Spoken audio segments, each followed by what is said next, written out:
Anyong mga buddy, for today's video ay papakita ko sa inyo ang aming ginagamit sa pagputol ng mga makakapal na bakal. Kaya pala noong nag-aaral ako ay mahilig akong mag-over the bakod. At dito ko rin nagamit sa South Korea.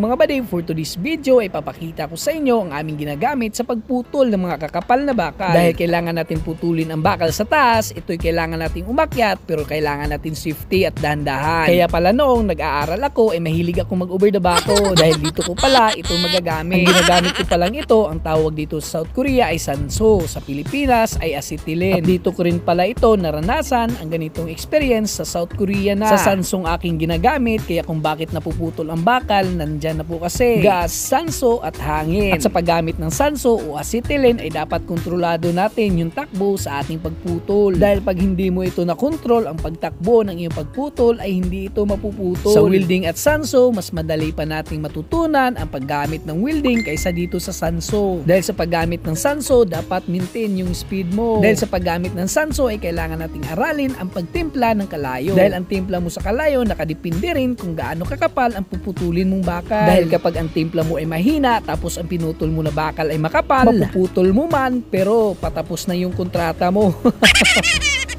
Joke lang pero totoo yan mga buddy. At huwag tayong mag-alala mga buddy dahil ang lahat ng bagay dito sa mundo ay ating napag-aaralan. Dahil nung ako'y dumating din dito sa South Korea, ito talaga ang kinakapako. Dahil sa tuwing ako'y gagamit na sa Samsung ito ay paiba-iba yung aking pagtitimpla ng kalayo. Pero darating yung time, ito'y ating mamamaster din tulad na lang ngayon. Ito nga ang isa sa qualification ng HRD Korea, kahit zero knowledge ka sa trabaho ay pwedeng-pwede kang mag-apply. Basta mga buddy, ang importante ay willing to learn. Basta willing makinig sa pagtuturo ng ating coworker. Ang lahat ng bagay dito sa mundo ay ating matutunan din. At hanggang dito na lang mga buddy. See you next vlog in South Korea. Bye-bye!